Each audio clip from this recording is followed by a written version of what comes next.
Good morning friends. ఈ video చాలా important video అండి. చూడండి బాగా. ఒక వయసు వచ్చిన తర్వాత పిల్లల్ని తల్లిదండ్రులు డబ్బులు అడగాలంటే చాలా బాధపడతారు. పిల్లలు అర్థం చేసుకొని తల్లిదండ్రులకు ఇవ్వరు. ఎందుకంటే అక్కడి నుంచి వాళ్ళకి ఒక రకమైన ఆందోళన, భయం ఆ తల్లిదండ్రులకు ఏర్పడుతుందన్నమాట. నాన్న నాకు ఐదీసి, నాన్న నాకు ఈదీసి, నాన్న నేను అది చదువుకోవాలి, నాన్న నాకు ఈ బైక్ కావాలి, నాన్న నాకు ఈ ఫోన్ కావాలి, నాన్న నాకు ఈ కావాలి అవి కావాలని తల్లిదండ్రుల్ని స్వతంత్రంగా అడిగి పిల్లలు తీసుకుంటారు. కానీ వాళ్ళకి ఉద్యోగాలు వచ్చిన తర్వాత వాళ్ళు తల్లిదండ్రులకి మాకు ఇన్ని తీసిచ్చారు కదా, మేము ఏదైనా రూపాయి ఇచ్చినా మిగిలితే మాకే ఇస్తారు కదా అనే ఆలోచన ఆ పిల్లలకు ఉండదు. వాళ్ళ ఫ్రెండ్స్కి పెట్టే ఖర్చు, వాళ్ళు సొంతంగా పెట్టుకునే విలాసాలకు పెట్టుకునే ఖర్చుల్లో తల్లిదండ్రులకి గురించి అసలు ఆలోచన చేయరు. ఇల్లు ఎలా జరుగుతుంది, మా నాన్న ఇంత కష్టపడ్డాడు కదా, మా నాన్న ఉద్యోగస్తుడు కాదు కదా, మా నాన్న ఇప్పుడు ఈ కుటుంబాన్ని ఎలా మెయింటైన్ చేస్తున్నాడు, ఆయనకు వచ్చే ఇన్కమ్ కూడా లేదు కదా ఆయన కొద్దిగా కూడా ఆలోచన చేయరు చాలామంది పిల్లలు. వాళ్ళ ఆలోచనే మా నాన్న మాకేమి ఇచ్చాడు, మా ఫ్రెండ్స్ లాగా ఇల్లు కట్టి లేదు, వాళ్ళలాగా సాసులు సంపాదించలేదు, ఈ ఆలోచనే తప్ప మా నాన్న మాకు చదివిచ్చాడు, ఆయన ఇంత చిన్న కష్టపడి పనిచేసి కూడా మమ్మల్ని చదివిచ్చాడు, ఆయన కష్టం మాకు రాకూడదని మేము ఈరోజు ఇలా ఉండగా ఉద్యోగాలు చేసుకుంటా సంతోషంగా జీవిస్తున్నాము అంటే దానికి మా నాన్న కష్టం ఎంత ఉందనే ఆలోచన చేయరు చాలామంది పిల్లలు. కొద్దిమందే ఆలోచన చేస్తారండి. ఇంకా వాళ్ళ విలాసాలు, వాళ్ళ జీవితాలు, ఇల్లు ఎలా జరుగుతుందని ఆలోచన చేయరు. ఈ తండ్రి ఆ పిల్లల్ని అడగలేక చాలా బాధపడుతుంటాడు. హుందాగా మెయింటైన్ చేస్తుంటాడు. అతనికి జీవితం అనే దాని గురించి కొంచెం ఆందోళన, ఆవేదన ఇంట్లో కానీ పడ్డాడంటే భార్య ఏమంటదంటే, ఎందుకయ్యా ఊరికి పిల్లల మీద ఎగురుతావు, ఎందుకు ఊరికి అసహనం వ్యక్తం చేస్తావు అని అంటది. ఇక బంధువులందరినీ దూరం చేసుకుంటాడు. ఎందుకు చేసుకుంటాడంటే ఈ పిల్లల కోసమే, ఈ కుటుంబాన్ని పోషించడం కోసమే ఆ తండ్రి వాళ్ళ దగ్గర ఎదవైపోతాడు.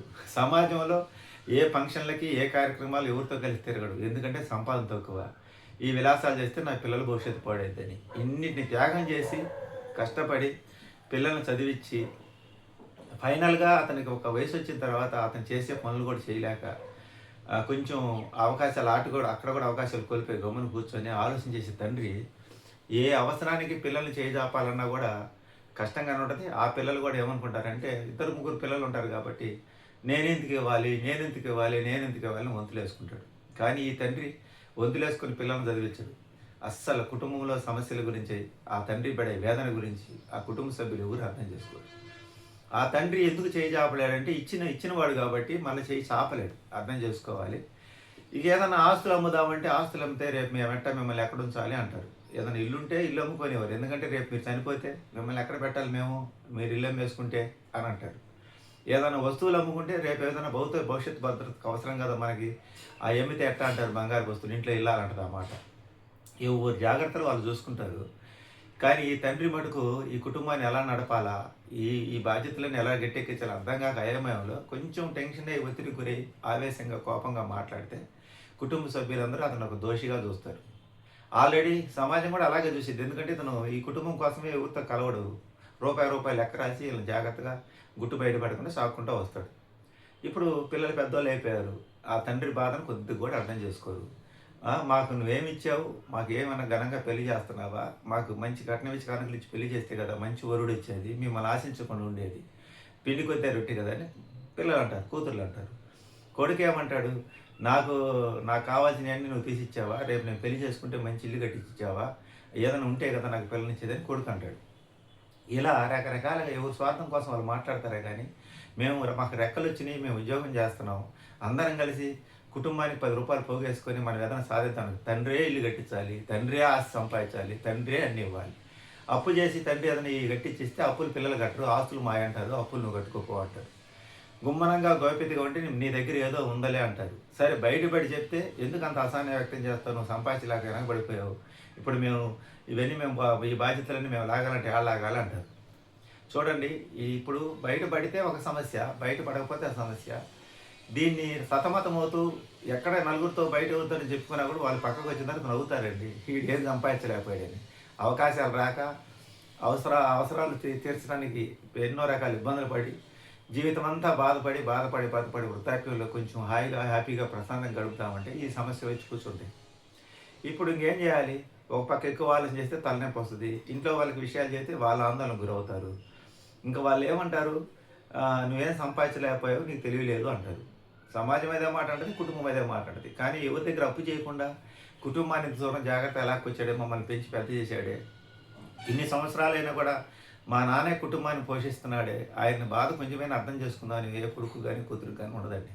భార్య గాని ఎవరైనా సరే, నువ్వెందుకు ఆవేశంగా ఎగురుతావు, పిచ్చివాళ్ళలాగా ప్రవర్తిస్తూ ఉంటారు గానీ, కుటుంబం నెల ఖర్చు ఎంత అవుతుంది, ఆయన ఎలా మెయింటైన్ చేస్తున్నాడు, ఆయన అసలు ఏంది, ఆయన పరిస్థితి ఏంది, ఆయన మెంటల్ కండిషన్ ఎలా ఉంటుందని ఏ పిల్లలైనా ఆలోచన చేస్తే కుటుంబాలు బాగానే ఉంటాయి.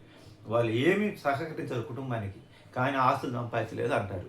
ఇక అక్కడికి పోదామంటారు, ఇక్కడికి పోదామంటారు, నువ్వు అది తీసి అంటారు, ఇది తీసి అంటారు. ఇదే ఖర్చుకి తగ్గరండి, అన్నీ కావాలంటారు. ఎట్ట జరుగుతుందో తెలియదు. ఆ తండ్రి పడే వేదన, ఆవేదన అర్థం కాదు. ఇంకా ఏదో ఉందిలే నాన్న దగ్గర ఏం లేకపోతే నాన్న ఇలా ఇప్పుడు కూడా మన కుటుంబాన్ని ఎలా మెయింటైన్ చేస్తారు, ఏదో ఉంది నాన్న దగ్గర, అది బయట పెట్టడం అనుకుంటారు. నాన్న దగ్గర ఏముండదు. ఏ రోజైనా భగవంతుడా, ఈ కుటుంబ బరువు బాధ్యతలు నేను మొయ్యలేకున్నాను, నా పిల్లల దగ్గర నేను హీనంగా బతకే పరిస్థితి రాని కాకు, నన్ను నడుస్తూ నడుస్తూ తీసుకుపో స్వామి అని చెప్పి వేడుకుంటూ ఉంటాడు. ఇన్ని సంవత్సరాలు బాగా బతికిన తండ్రి ఒక వయసు వచ్చిన తర్వాత ఆయనకు అనారోగ్య సమస్యలు చుట్టుముడతాయి. ఈ కుటుంబం కోసం ఆలోచన చేసి ఈ షుగర్లు, బీపీలు ఇవన్నీ వస్తాయి. ఇప్పుడు స్వతంత్రంగా జీవించిన వాడు అక్కడి కిందకి ఈ వయసులో పనికి పోలేడు. అట్టనే ఏదైనా వ్యాపారం చేస్తామంటే డబ్బు ఉండదు. కుటుంబ బాధ్యతలు మొత్తం నెత్తినెక్కి కూర్చుంటాయి. ఆడపిల్లలు పెళ్ళిళ్ళు చేయాలి, పెళ్ళిళ్ళు అయితే వాళ్ళ బాధ్యతలు తెచ్చాలి, వాళ్ళ పిల్లలకి ఇవ్వాలి. మనకి పెద్దల ఆస్తులేమో ఈ తండ్రికి పెద్దల ఆస్తులు పెద్దగా ఉండవు. అవి కూడా కాస్త కొస్తూ ఉంటే చిన్నప్పుడే ఈ పిల్లల చదువుల కోసం అమ్మేస్తాడు. ఆస్తులు లేదని తల్లిదండ్రుల మీద అసూయగా మాట్లాడే పిల్లలు, చులకనగా మాట్లాడేవాళ్ళు, ఏమి ఇచ్చావని చెప్పని వాళ్ళందరూ ఉంటారే కానీ, ఇతను మన కోసం ఇంత పాటు పడుతున్నాడు, మనం ఇతని కుటుంబానికి ఏమైనా సహకరించాము పెద్దవాళ్ళు అయిన తర్వాత, మన అందరం కలిసి ఐకమత్యంగా ఉండి కుటుంబాన్ని ఇది చేస్తే నాన్నకి ఈ పరిస్థితి రాదు కదా అనే ఆలోచన కొంచెమైనా పిల్లల్లో ఉండదు. ప్రతి ఒక్కదానికి ఏదన్నా మనం ఎక్కడన్నా అప్పు, తండ్రి ఎక్కడన్నా కాస్త కోస్త అప్పు చేసి పిల్లల్ని అడగాలన్నా వాళ్ళు కట్టకపోయిన గమ్మున ఇతను అడ్జస్ట్మెంట్ చేయాల్సింది. ఇలా ఎలా బతకాలో ఏందో అతనికి అర్థం కాదు. ఊరు బయట ఒంటరిగా కూర్చొని నిస్సహాయ స్థితిలో ఆలోచన చేయడం తప్ప. ఈ విషయాలన్నీ పరులు చెబితే ఎగతాళి చేస్తారు. వాళ్ళు కూడా చేతగాని వాళ్ళు అంటారు. సమాజంకి ఏమైందంటే, మనం ఏ వయసులో అయినా బాగా సంపాదించగలిగితేనే సమాజమైనా, బంధువులైనా మనం గౌరవించేది, కుటుంబమైనా కూడా ఆఖరికి. కానీ ఇతనికి కుటుంబం అంతా కూడా ఈ చిల్లుబాటు పడవలో నీళ్లు ఎత్తిపోసుకోవడం సరిపోయింది. అంటే ఈ కుటుంబం అనేది సహకరించి తల్లిదండ్రులకి ఎక్కువచ్చేటప్పుడు సహకరిస్తుంటే పిల్లలైన ఎవరైనా సరే అతను కూడా, తండ్రి కూడా ఆ కుటుంబాన్ని నిలబెట్టడానికి ప్రయత్నం చేస్తాడు. ఒక్కడే కుటుంబ బరువు మొత్తం లాగుతూ ఉంటే మిగతా వాళ్ళంతా పైన రోజు రోజుకు బరువు పెరుగుతూ ఉంటే అతని పరిస్థితి ఏముంది, నడువులు కుంగిపోతాయి, ఆలోచన పెరిగిపోయి షుగర్లు, బీపీలు అన్నీ వస్తాయి. ఇది మధ్యతరగతి తండ్రి వేదన. ఇకపోతే ఇక ధనవంతులు తల్లిదండ్రులు కూడా ఉండారండి. పిల్లలకి మొత్తం సంపాదించి పెడతారు, బయట అప్పులు చేసి బాగా వ్యాపారాలు చేసి, ఆస్తులన్నీ పిల్లలు పెట్టుకుంటారు, అప్పులన్నీ మీరు కట్టుకోమని తల్లిదండ్రులు అంటారు, వాళ్ళొకరికొకరు గొడవపడి. ఇది ధనవంతుల తల్లిదండ్రుల పరిస్థితి. ఇది వాళ్ళకి ఆస్తులుండి వాళ్ళకి అది పిల్లలని లాక్కొని వాళ్ళని చూడరు. మనకేమో ఆస్తులు లేక మనం ఈ బాధ్యతలన్నీ మోసి కూడా మనం ఇటు సమాజంలోనూ, అటు బంధువుల దగ్గర, ఇటు పిల్లల దగ్గర ఏం చేతగాని వాడు చేతగాని సపట్లాగా మిగిలిపోతాడు. ఇంకా మన ఓటాలకి సామాన్యులకు వచ్చేసి ఈ ప్రభుత్వ పథకాలు కూడా అందవు, అందినా మనం సద్వినియోగపరచుకోలేము వాటిని. ఇలా వృద్ధాప్యంకి వచ్చేసరికి పిల్లల్ని చేయి చాపే పరిస్థితి చాలా దారుణంగా ఉంటుంది. చేయి చాపలేక, అతని కుటుంబాన్ని నడపలేక, నలిగిపోతూ ఉన్న అమ్మలేక, ఒక వయసు వచ్చిన తర్వాత స్టెక్ అయిపోయి చావు రాక, బతకలేక, అనుక్షణం నలుగుతూ హీరోలాగా పైకి సమాజానికి కనపడుతూ ఒంటరిగా ఒక మూలన కూర్చుంటే, ఒంటరిగా ఎక్కడన్నా ఊరు బయట పోయి కూర్చుంటే ఏమంటారంటే వాడి గర్వం, వాడి ఊర్లో కలవడు, వాడి దగ్గర ఎంతో డబ్బు ఉంది, ఆ డబ్బును బట్టి ఇంత నెమ్మదిగా ఉండాలంటాడు. వాడేమో బయట పెడితే పరుగు పోద్దని చెప్పి మనకి ఇప్పుడు అంటారు కదా, మన దేశానికి ఉన్న అప్పు, ఆర్థిక పరిస్థితి బాగలేదు, అది బయటికి చెప్తే అంత సిస్టమ్ అంతా దెబ్బతినిపోయిందని అంటే చెప్పకుండా మన పెద్దలు ఎలా మెయింటైన్ చేస్తారో, ఈ మధ్యతరగతి తండ్రి కూడా రేపు రోజు గురించి ఆలోచన చేయకుండా ఈ రోజు ఎలా గడపాలి, ఈ రోజు ఎలా దాటాలి అనే ఆలోచనతో జీవితాన్ని లాగుతా ఏదో ఒక రోజు అలిసిపోయి చచ్చిపోతాడు. అప్పుడు చనిపోయిన దాకా ఆ తండ్రి విలువ ఆ పిల్లలకి అర్థం కాదు, ఆ కుటుంబంలో ఎవరికి అర్థం కాదు. ఇదండి ఈరోజు వీడియో. ఆ మధ్యతరగతి తండ్రుల వేదన ఎలా ఉంటుంది, పిల్లల్ని చేయి దాపలేక, పిల్లలు పట్టించుకోక, కుటుంబ బాధ్యతలంతా చచ్చిపోయేదాకా వీళ్ళే లాగలేక, అనుక్షణం నరకం అనిపిస్తూ బతికే తండ్రుల కథలు, ఎన్నో వేదనలు, ఎన్నో బాధలు. అలాగే భార్యకు అనారోగ్య సమస్యలు, వీళ్ళ మీద బంధువులు పగబట్టడం, ప్రతీకారం తెచ్చుకోవాలని చూడటం, ఒక పక్క శత్రువులతో, అంటే వాళ్ళు ఎందుకు పగపడతారంటే వాళ్ళు ఏ ఫంక్షన్లకు పోవం, వాళ్ళ తగ్గి ఉండం కాబట్టి. ఇవన్నిటినీ మీద ఈ నలిగిపోతాయి తండ్రి సతమతం అవుతూ ఉంటాడండి. ఇది మధ్యతరగతి తండ్రుల వేదన. ఇది రైట్ అయితే కామెంట్ చేయండి, రాంగ్ అయితే వదిలేయండి.